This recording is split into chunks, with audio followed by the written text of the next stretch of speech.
John MacKay, and this 1 hour presentation is an overview of the extraction class that we're running live, and so I call it Zooming Through the Extraction class. We started the John MacKay Institute of Extraction Technology with the purpose of being able to have more education available as another means of live education besides just the video ones that are typically available. And so this time will be spent looking at the class, the type of things that we do, and an overview of some of the things of extraction today. We started this with just the idea of training and then moving towards a certification. The certification comes about as far as a test that is taken after the class. There's a 1-day class, there's a 3- and 4-day class. There's different classes that are available depending on how deep you want to go into the process. And with that certification, part of it is the test that you would be a written test, as well as your performance during the class as far as understanding what the really process is. So not only being able to answer questions, but watching you through the process and understanding how you're able to do extraction. The 2 classes that are available are typically before a CBD Expo program, but also in 2022 we'll be expanding out that role for more classes and more live training. So this time will be spent with this. The more recent ones are available here, and also being able to go to the Extraction Expo website as well as the CBD Expo website, and these will be available in 2022, so you would be still going to the same websites to find these capabilities. The course goals. Course goal first is understanding the different modes of extraction and separation, as well as the hyphenated modes. We'll speak a little bit about this later, but this is the key part of the course, because concentration is really about extraction and separation. And you're also doing so many things that are ultimately at the same time. And so we will explain those as well as the state of the art of each one of these. They constantly change. There's constant modes of improvement, and we will cover those. The second one is applying the knowledge of concentration to optimize formulation-centric processing, what we call FCP. Not all that clever, but it still works. When you're looking at concentration, it's not the individual part that you're trying to do. It's not one type of extraction covering all. You start off with what you have or desired for a formulation or a compounding mixture, the ingredients that are going to go into a mixture. But then you're also looking from that process, how do you get those ingredients? What are the ingredients that you're needing, either the ones that are active ingredients or inactive ingredients, making sure that they're compatible with each other. And moving through that process, you start to step back through the type of concentration you need. And you step back from the concentration to extraction and separation, all the way back to what you're using for initial ingredients. In this case, a plant. The return on investment that we're really looking for is something less than 10 days. So when you move to a class and you've paid a certain amount of money and you've taken out the travel time and you've taken out the time from work and you've invested in this, what we really want to do is within 10 working days for you to make changes in your business, changes in your processes that pay for the class. And after that, you're reaping the benefits from this. Applying the knowledge of this for formulation-centric processing to the business impact. And that's where you get to the ROI, the BCI, being able to understand how you take a spreadsheet from the information you have from understanding the modes, applying the knowledge, and then from the business impact to get to those 10 days. That's the key for our processing as well as the course goals. So as you see, we're got a couple of more this year, one next week in LA and one in the following week. But really, we're going to expand the 2022 locations for live 1-day and 4-day classes. So we'd still be able to use the same process and still be able to talk about how this is expanding into those days. Coffee, one of my favorite extractions. We're always doing an extraction. So looking at this from the National Coffee Association, you have two different coffees where you're trying to have an iced coffee.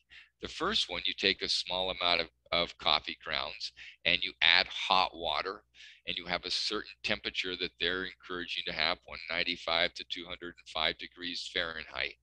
You're adding that water, you're allowing it to brew for a certain number of minutes. First of all, few minutes is not a number. You might want to have 6, or you might have 7, might be 3. And so you're looking at each one of those. So few, I believe, is supposed to be, you have 1 minute, you have a couple, you have few, and then you have several. From that point in time, then you're straining the coffee from the filter to remove the grounds. And then you put it in the refrigerator, you let it cool. That is a very different process from the one below. A cold brew coffee, you have coffee grounds, but the grind that they already specify is coarser. It's a different size particle. You're also using a different coffee to water ratio than you did on the top one. You cool it and then you let the coffee steep for at least 12 hours. If you're getting up at 7 in the morning and you're wanting to have a cold brew coffee, you're probably about 12 hours late for making it. You still go through the last two processes, as you notice, and you strain the coffee to remove the grounds. And then from there, you store chilled, keep the concentrate. When you look at the actual chemistry of these two processes, the regular iced coffee, starting from heated coffee, when you do that first part, you have about 1,500 compounds that are coming out of those beans. In the lower process, you only have about 1,000 compounds, and that's why it has a different taste. That's why it has a different process. But if you were to take those two coffees and go all the way to the last part, and you see that and you're saying, oh, I want to have iced coffee, well, you actually have something that is very different as far as the number of compounds that are in there. This is the same process that you're going to see through cannabis, and hemp is cannabis. It just happens to different concentration of the cannabinoids. When you look at that process, are we doing something similar? Are we trying to have a cold, for example, if we were use ethanol? If I use ethanol and I use a different grind, everything that I have on the bottom part is going to have something very different than if I was using room temperature ethanol. And you can see that it's very quick. The same process would be happening in hemp. And we'll learn some of those things through the class. Why is it different? What are the compounds that come out? And what are my choices that I have to make? So we started the Institute with the idea of 3 major parts. Number one is purposeful innovation of products and processes, staying on top of what the newest technology is. How are the older technologies evolving? What are people using? How are people using it? And really communicating that through the class. It's not the same as it was in 2012, and it's not going to be the same thing as it was in 1012. Again, you're using the processes, and many of the same things are being done from ancient times, but it turns out that we have more processes available to us. The other one is what I call canology, cannabis analogies. And so when you're moving through that process, how do we move that to be able to know that you know how to do extraction? I call it from the Great Wizard of Oz syndrome. I am the great wizard. And then Toto goes across the curtain and shows not only once but twice, because the wizard keeps pulling it back. There's no reason for you to believe that the wizard has anything. You can understand it. Extraction can be understood by the normal American and earthlings on the planet. And so that's the process that we have. And we're going to break that apart and have you understand that you can do this, not only through the process of knowing, okay, I understand this because I want to be in extraction, but also you have a responsibility that if you're having white label products, who is extracting the product that you have? Who is doing that work? And you need to be able to ask the questions, because you're still accountable. If you buy something from a white label, you're still accountable for how they did it. The third one is augmenting online and other schools. There are a lot of great schools out there on the videos. There's other schools that are out there for being able to help with extraction, cultivation, marketing. There's a lot of great schools. This is not the only choice you have. And so being able to make sure that you're in a process and you're in a situation that's most amenable for what you're trying to do.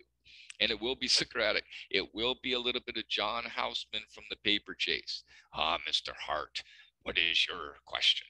And so as you move through that process, you're able to know that as they had in the paper chase was, I think it was 1983 even, but as you move through that process, you're able to see that every question is available.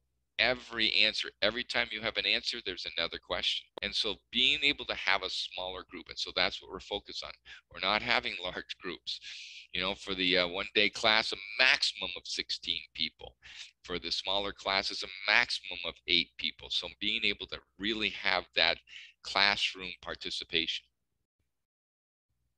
Hidden voices and fears. I love this slide only because it really augments many things that are out there and how people feel. I didn't like science in high school. There's no reason for me to believe that this trend is going to change today. And you're right. That probably won't change. I'm only there to be able to bridge that gap to show you that science can be fun. And there's a lot of great chemistry that we're going to learn that you can go back and teach other people in your kitchen about extraction. And you will bore everyone to death on how much fun it is to make coffee and tea. I love everything about chemistry, plant science, physics, and all the applied chemical engineers and process controls.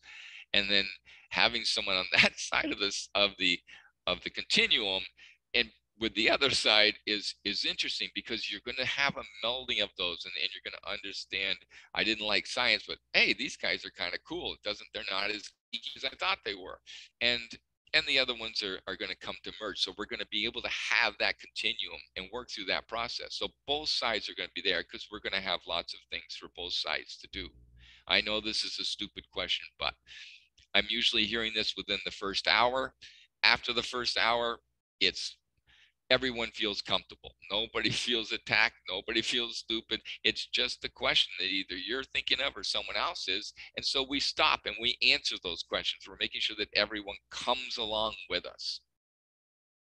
I don't know anything about extraction. Well, that might be one way to take the class, but also that's another process that being able to go through. It turns out you know a lot about extraction. You just didn't know it had a word for it. What is the best extraction? We'll talk about that, but it's really formulation centric. But we're going to answer that question. And because everyone in the class is typically got a different formulation or looking for a different part of the process, we're going to see that working through. How do I get to know more about extraction without doing any work? That's not happening. So that's an easy one.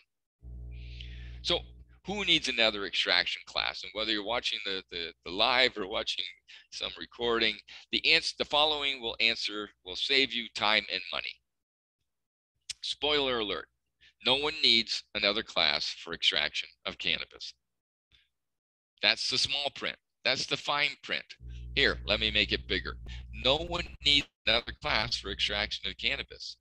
So after the next class, after the next slide, you can log out if that's how you're feeling, or you're saying, I kind of know this, I kind of know where you're going, and I can save you time so you can get back to your to-do list. But I'd encourage you to stay on. Let's see what happens. Maybe I change.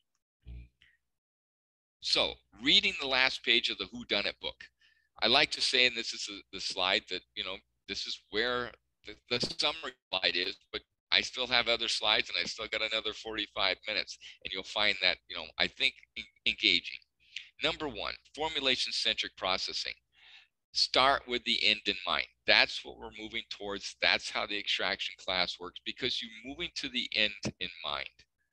And when I talk about best extraction, and we'll see that soon, the extraction that meets your ingredient needs is the best extraction. It's not a solvent base. It's not a solventless base. It's not this. It's not some other formula. It really is, what are you trying to make, or what are you trying to buy for ingredients to be able to have the formulation that you're trying to have? Move back through the process. I also have MacKay's rule of extraction. It's based on the Willie Sutton comment. Willie Sutton was a bank robber. And when he was in jail, he had someone that interviewed him, purportedly, and they said, Willie, why do you rob banks? And his answer was, that's where the money is. And that makes a world of sense. So what we'll talk about is we'll be able to talk about the plant. Where are the cannabinoids? Where are they situated? Where are they concentrated? How do I get to those? What are the value added, non-value added about what I'm trying to make? Good is not a number. You cannot manage what you cannot or will not measure. Simple. So when you look at that and you get up in the morning, you're saying, how do I feel? I feel good. Do you really feel good? How would you know that? You don't know your pressure. You don't know how long you slept. You don't know what your pulse was when you're sleeping. I think some of the new technologies with rings and all these other things that you can monitor, you can actually know what your pulse is in the middle of the night, for God's sakes. You can go back through the entire process and know what those are and know what your blood pressure is and how far you ran or how far you biked or how many steps you took. Those things provide more of a knowledge, but it still doesn't answer the question, how do you feel? And you have the 3 S's of concentration that we will cover. And we cover them through every process to see how do you move to the formulation that you're trying to do economically. Speed, selectivity, and scale, and how they correlate to each other. There's 3 ways to make money, even Willie Sutton. You increase revenue, you decrease cost, and optimize asset utilization. How do you increase the revenue when you're looking at extraction?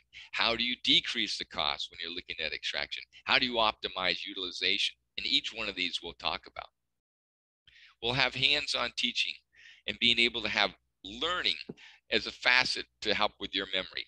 Some people learn just by listening. Some people are very disciplined and they will follow the online courses. I would love to say I'm one of them. I'm not one of them, and I guess I'm not the only one. And so that's sort of why we kind of put this together. There are some online capabilities I still have on the web. There's still some writing that, to be done for people to read. There's still discussing. But when you're discussing and you have an activity, it binds that memory. And so it's more for the people that fit into that world. There's many examples of resources to build your knowledge base and appropriate for your position. And this is just one of the choices. And so that's how we look at it. Natural products. Natural products. So we look at so many things today and we think, cannabis, the first natural product. Not really. I mean, you got Taxol as a chemotherapy. You got antifungals for cyclosporin. You've got aspirin and you got quinine. These are examples of just a small number of examples. You walk through a natural food store and you walk down the aisle of all the essential oils. You walk down the aisle of all of the different fish oil or DHA or any of the other things you have. Those are extracted from a plant or from another source or separated from another source. So even as you look at that process, this is not new, but we are moving towards looking at extraction, and I think some of those things really help out. So speed, scale, selectivity. Selectivity is looking at the different components that I want to have out and the other ones I want to leave behind. You're influencing the order of what you're taking out. The hot coffee versus cold coffee. You're influencing the number of compounds you're taking out by increasing the temperature of the solvent that you're using to be able to extract the compounds that you want. Hops, same idea. Cannabis is just another one. So when you say, I want to use water as a solvent, when you're making coffee, that's an idea. But you also have to know what the other components are. What's your pressure? What's your temperature? Scale. How much coffee do I want to make? Am I making just 1 cup of coffee? Am I making multiple cups of coffee? What is the concentration and how much do I need to be able to get out at the time? Backing that number up to how much do I have to put in to be able to make that much coffee at a certain concentration, or cannabis, or CBD oil, or CBDA, CBGA, some of the different, 3-letter and 4-letter increments. Speed, how much time am I willing to wait to be able to do the selectivity? How much time am I willing to wait to have the scale? So when you look at speed, you can go very fast with hot water versus 12 hours with cold water for coffee. The same thing is true with ethanol and cannabis. You can wait a longer time or a shorter time, but your selectivity is going to be wildly different between the hot room temperature ethanol and the cold temperature ethanol. Each one of these comes into play, and we'll discuss those more.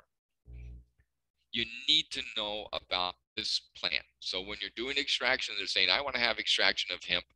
I want to have an extraction of cannabis. Well, there's wildly different amounts of chemovars out there. This is a great paper by Ernest Small.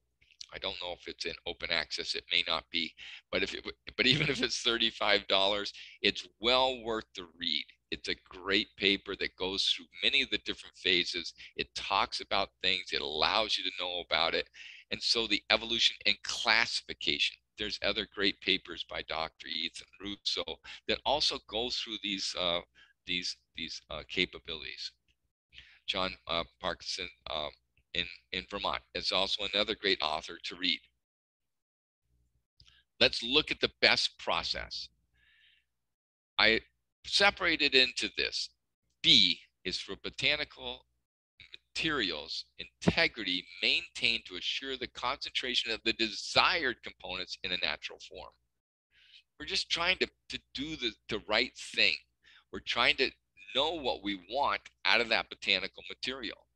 And we have to have it in a form that allows us to do that concentration. So we'll talk about that. It backs up all the way to the particle size. It backs up all the way to the different components that you have. E is for effective concentration. Efficacy is first. Let's not be silly. Efficacy is first. That's what you really want first. Efficiency allows you, once you have the efficacy, to be able to be efficient so that you can have the economics to stay in business within predefined boundaries. And so that's where the science comes in with the business. It's not just the science of extraction, it's how do you merge it with the business. Safety. I used to think safety was just the safety of the customer. That's not the case. It's the safety of all the employees. If you are using different components during the time, what are they wearing? How are they wearing? What are the conditions around them? GMP. You have so many things that are possible and critical to be able to have the best concentration process. Testing with modern technology. Advances in every facet. So no matter where you are in the hardware or the software, being able to have that capability, it's testing with that capability. The food and beverage. So when you're looking at the food and beverage industry and you're trying to find the processes that you have, let's talk about that for a bit. So coffee, hot brew versus cold brew. We've spoken about that. But let's talk about that a little bit more. What kind of other solvents could I use? I could use acetone. I could use ethanol. Each one of these would bring a different process, the same way with tea. When you have a tea bag and you have tea in it, and then you add the hot water, do you just take the tea bag out and you're ready to drink? No. You typically are brewing it in there for a certain amount of time, and then most of the time you're taking a spoon and you're squeezing out the rest of the tea bag out. That is no different than what we're going to cover in cannabis. We're going to look at it at a higher scale. Flavors and fragrances, perfumes and flavors of lemon oil. This is where you're talking about the terpenes. This is where you're talking about the other components, because the cannabinoids do not have a taste. They do not have a smell. So when you're going through the process of what you're smelling the terpenes, you're smelling the flavors, you're smelling a mixture of those terpenes and what smell they came to together. Cleaning. So when you're doing cleaning, you really are doing Clean in place. You need to make sure that you clean. So when you cook something in your kitchen, do you just leave the pot and put it back into the shelf, and then next time it comes out, looks like it's got a little green on it? Well, that's okay. Well, just cook it here. No, you're making sure that everything is clean because you have the material going from time to time. Clothing. Clothing is one thing. So when you're doing an extraction, when you're cleaning your clothing, you are doing an extraction because you're pulling the material off. You're keeping the clothes and you're throwing away the dirt, but you're still doing an extraction. In the case of the cannabis, you're taking the material and you're going back through and looking at other processes in place. How do I do something with a solvent, without a solvent? Okay. So extraction is with a solvent. Separation is without a solvent. Let's look at how those differ. Extraction, I'm using representative things. I've got water. Water can be used as a solvent, but it can also be used in a separation. Isopropyl alcohol, carbon dioxide, ethanol, butane, propane, acetone, heptane, hexane. These come in common products that you can buy locally at the store. They're just not exactly chemically pure. So if I was going back through and I go back to my example of the coffee and I take water, which is my common solvent for that, and then I take ethanol, which is not my common solvent, I can still extract my coffee with ethanol. I will be awake, but I would say that my first couple hours of the day aren't going to be as productive as I wanted them to be. If it's with acetone, you better leave time to be able to go to the emergency room.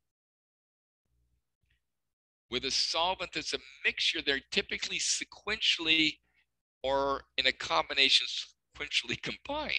So when you have ethanol, most of the time you don't have pure ethanol. You have an azeotrope. You have a bit of ethanol. You're at 98%. Well, the other, if it's 98%, it's not 100. So it's got to have something else in there. It's typically water.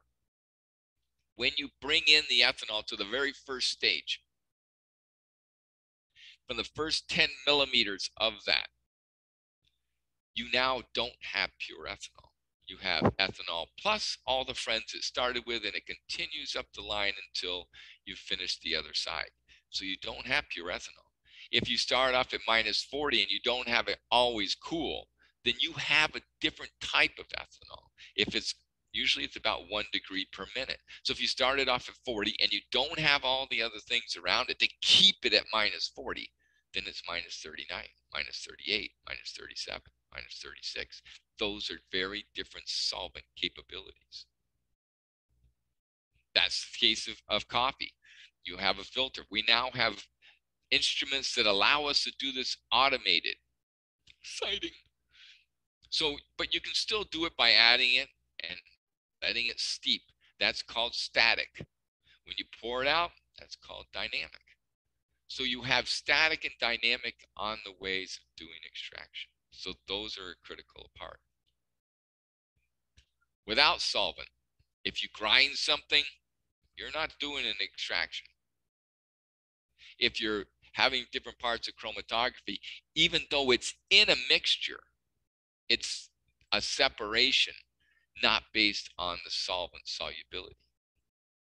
Filtration, obviously not a extraction.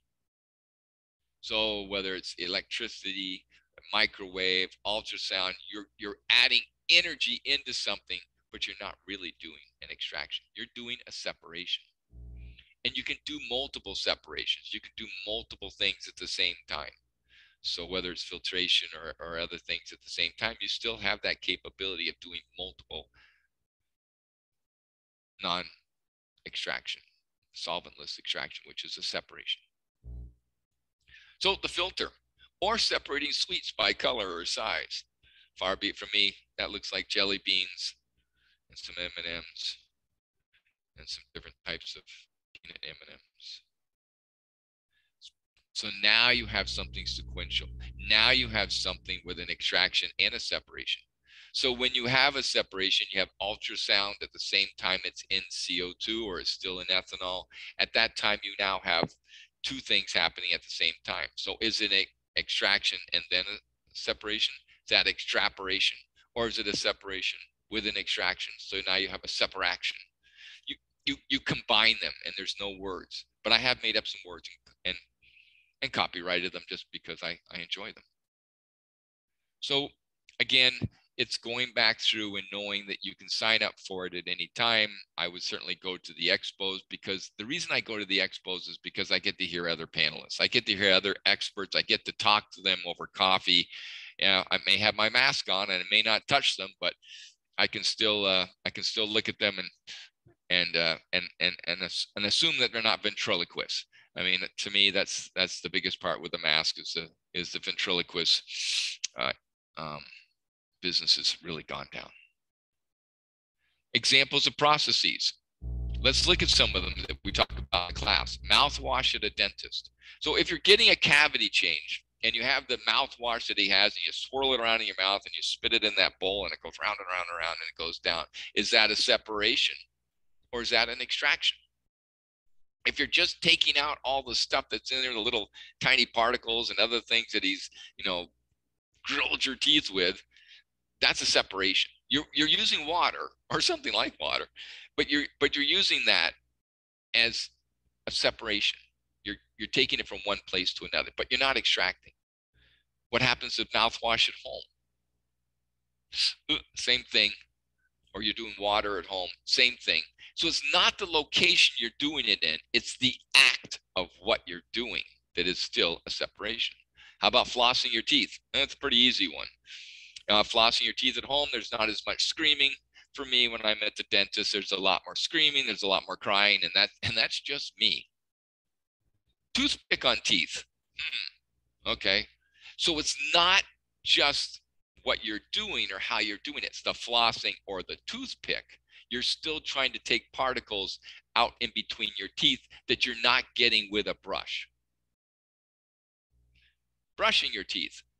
A brush on teeth. Let's say that I just have a brush on teeth. Well, at that time, I don't have anything different. So I'm either flossing, toothpick, or a brush. They're all the same.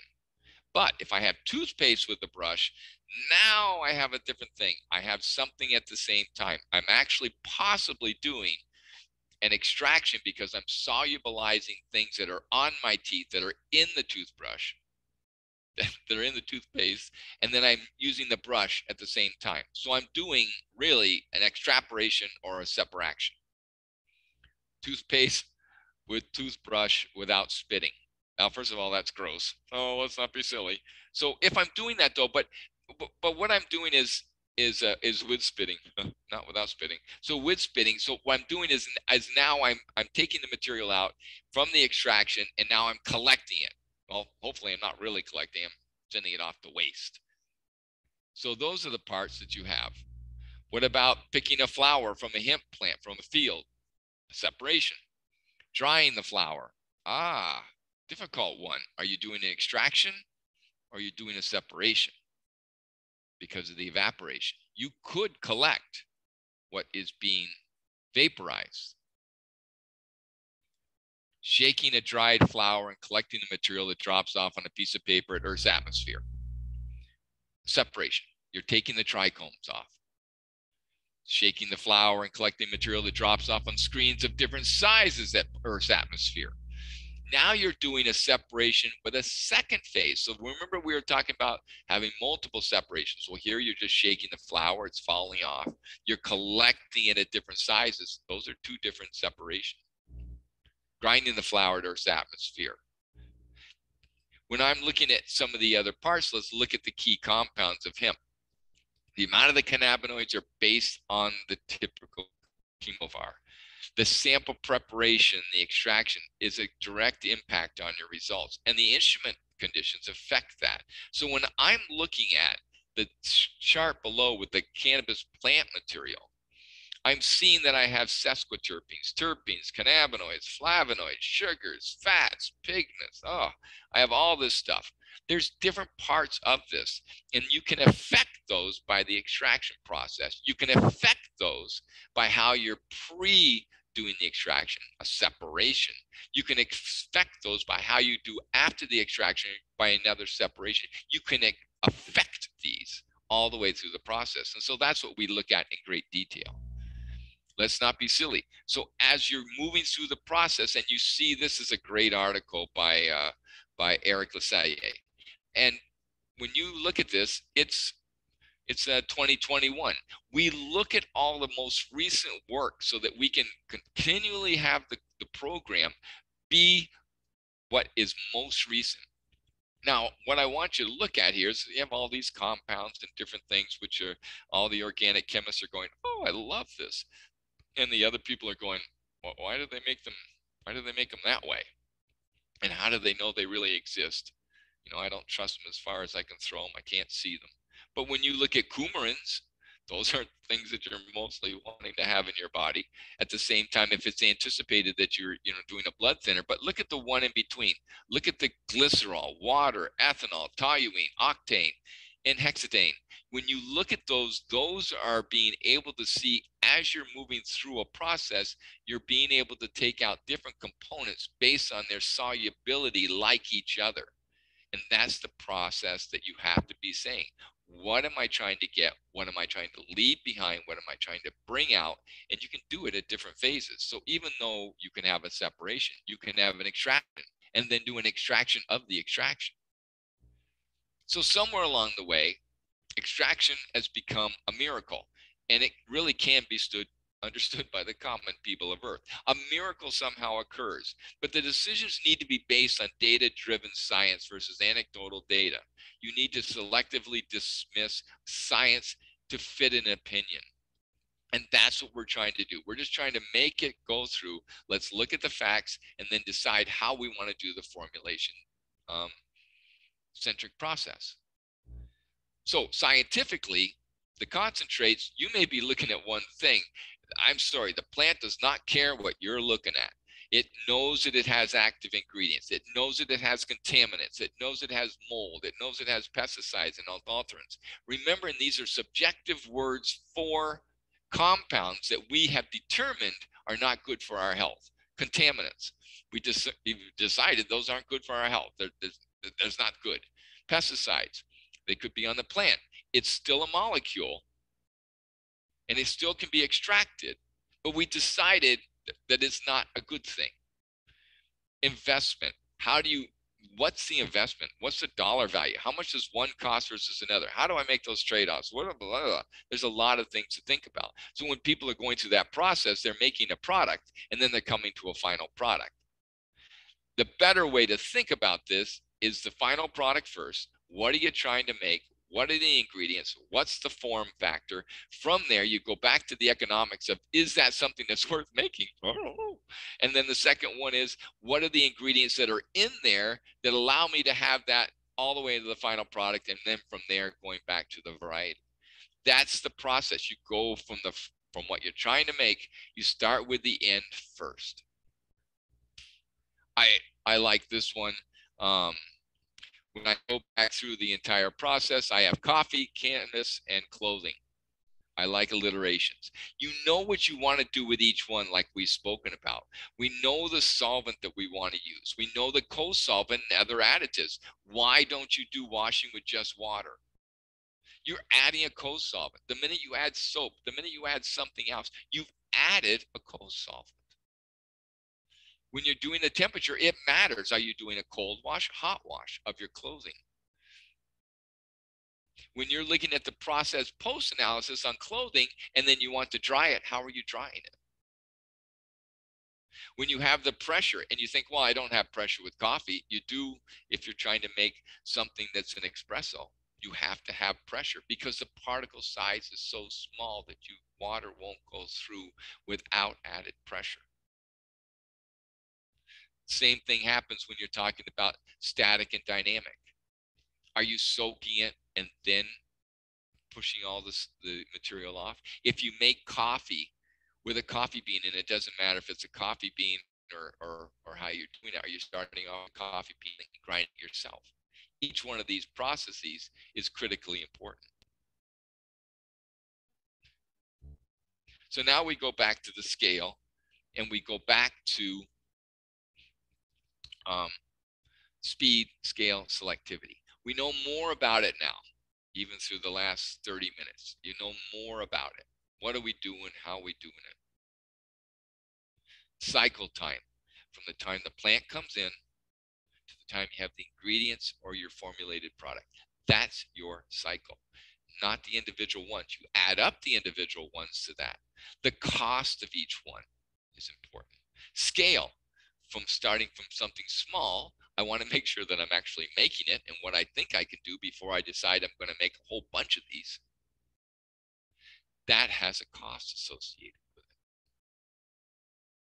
it. Selectivity, influencing the order of elution through the entire process. How do I influence? I can make it go slow in the beginning, change it and go fast. I can change things automatically no matter where the process is. I can keep the ethanol at the exact same temperature. I can change it. I can use butane, propane. I can use different components of that. Each one of these allows me to have some capability. Each one of these comes with a cost. Each part of speed, scale, selectivity comes with a cost. So cleverly enough, you go back through something small. Let's look at just CO2 just because it's an easy one to look at. You can have a very small, you could do 10 milligrams in 10 minutes. Just a small column. Goes to 10,000 PSI. You can then increase that and say, okay, I want to do 15,000 grams, 1,500 grams in 4 hours. Okay, you can just increase it. Or and then you can increase it more and more. As you look at this one out of Spherex and Colorado, if you look at it, you can see the young man sitting there in the middle. That's Dr. Edith. So there you go back through and you can see that that's the size of the equipment to do something larger. But it's no different from the first 10 milligrams that you first did. Same thing can be true of ethanol. So when I'm teaching the course, I'm using different tools along the way that can be used in a lab or can be used in a kitchen so that you see the process in a small scale before the big one. So this is one that, you know, I typically use. It's from Extract Craft. It's a nice little unit. And so I can be able to go through and show ethanol of lavender if I want to, or ethanol of hemp, depending on where I am on a location that allows me to do that. So when you're looking at those processes, you see a typical part. And for me, that's fairly simple. You can do coffee also, by the way. It's just that you don't want to typically drink it. I use another smaller one for CO2 just because I can bring it in, I can carry it in my hands, and I can put a CO2 container next to it. And then I can do lavender, or I can do cocoa butter, or I can do all the other ones. This is a nice little unit that I use from Essential Extraction out of Colorado also. And it's a nice little system that allows me to do something in front of someone at a small scale. And lavender is a great idea because you get to take the lavender oil home. So that's a nice part. So you start off with something small just so I can teach in the class. But as we're moving to the 4-day classes, we're going to move to things that are much larger than that. Same thing when you're mixing and doing a formulation. So how do you do a formulation in a benchtop? Or how do you do a formulation in your kitchen? How do you do a personal cannabis? So each one of the products also brings, I have people that are typically, you know, doing things and that's legally in their kitchen that allows them to make their own products. And these are a couple products that I've been using, the Ardent and also Levo. And so when I'm doing that, I'm able to show if you take some olive oil and you mix it in, or if you take cocoa butter and you mix it in with something else, it allows you to not only see the process from the beginning to the end and the effect. So if you put different conditions into each one of these, you're going to get a different answer because you've told it to do something different. Well, good is not a number. And through the processes that I've shown before, even through just making coffee itself with hot water or cold water, you will see the difference in the capability with thin layer chromatography. It's going to show you that capability. It's going to show you that process. When you look at for example, GemmaCert is another one I use. It does spectroscopy. It looks at the THC, CBD, and water. Now it's CBG. And so it allows me to look at something very quickly to say, okay, I have this process in place. I'm looking at this process. And so I can get those answers quickly. And then I use a light lab, which shows the real power of the liquid chromatography. It does 12, cannabinoids in 8 minutes, 8.5 minutes. And so it shows you the power of each one, even though you might use this at a larger scale when you're going forward, but it gives you that laptop thing and mobility. So these are the types of things that you're learning in the course. You're doing extraction, and then you're monitoring, because you remember, good is not a number. So we're going to be able to put these values into a spreadsheet so that you can now see what it means in a larger scale for your business. So where does the S come in the middle? Spend. So now you know how to do an extraction or a separation. Now you know how to scale. Now you know the selectivity. And now you have to take those three numbers. How do you make it into a capital expense? What's your capex? What's your opex? And then I add more S's because I love alliteration. Safety. Let's not be silly. Safety is really important. Have you got something that's safe that other people can use all the way through the process? Is it simple enough for people to be using, and yet being able to have the automation?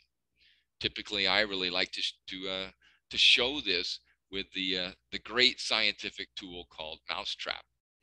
If you take Mousetrap and you add the individual components in the Mousetrap, you can see that you have a marble that does different things. And when you put it all together, it's automation. And then you capture the mouse. And in this case, you're capturing the product that allows you to make a formulation. So what is the best concentration process? Right back to where we started before. And so when you're looking at that, you're seeing, okay, the technical materials, the integrity maintained to assure the concentration. That's what the course is about. That's what we advocate. Effective concentration with efficacy. We go through efficacy first. That's the part that's the most important. It's efficacy. And then efficiency comes next, and economics comes from that, from predefined boundaries. And in some case, redefined boundaries. Safety and health. We look at how do you make sure that you're doing something safe? What do you wear? So when you're in the class, you're wearing glasses. When you're in the class, you're wearing gloves, and you're 6 feet apart from everyone else. You're maintaining everything that we're doing through today's world. We've got the sprays, and we have the hand cleaning, and we have the masks. We have everything in place to be able to make sure that you're going to be able to stay safe, even in the class. I wouldn't sit too close to me. I have a habit of spitting, so usually we back people up at least 10 feet from there. I'm working on it. Testing with modern equipment and technology. So working through that process, looking at some of the mobile ways of doing this, looking at how you can do it safely, and then looking at how you're going back to it. We talk about why different laboratories have challenges, what you have to do to help with that laboratory. So the outside third-party testing, you marriage with them. You find out how do you work together. So as I do a quiz, if you don't have the ability to measure a compound, does it mean it doesn't exist? Quick answer to that one is no. If you do not know how it affects the metabolism, should you be giving it to someone? Again, that's where we do the efficiency and efficacy, making sure that we totally understand all the components that are in a cannabinoid plant. You wake up in the morning, you feel good. Does that mean that your metabolism is functioning at optimal or even minimum level? You need to be able to know how your equipment's working. Are you making the product that day at the minimum level, at specifications that you're looking for, the high and the low? Where are you on that continuum? Good is not a number. So if you're looking at something and I see you across the room, I don't know the color of your eyes. Until you move closer, I don't know the color of your eyes. And so when you have, tea-free, do you have tea-free or do you have non-detect? Because you can't see the color of your eyes doesn't mean that you don't have a color of your eyes. I just can't see it within that specification. So we talk about that and how to optimize that. Peer-reviewed literature. I always bring books and books of peer-reviewed literature, and I bring my favorite books and favorite extraction books and favorite articles and favorite authors, and allow you to just go through them all and spray your hands, and making sure that it's not exactly the literature from 1420, but it is being able to look at that process. So that's what we have as far as the extraction and where the different components are. We also have it this year, for a couple more sessions, and then 2022 we're expanding that. And when we're looking at that entire process, we're not really looking for everything that we have, but as we move through the process and have questions, we're making it small so that we have a true interaction with each other to be able to make sure that all your questions are answered, or all the things that you're trying to do. Maybe you have other questions and maybe looking at other papers. And I thank you for this time, and appreciate your staying with me, those who did, and those who are working on other stuff. I guess you'll catch a recorded version somewhere along the way.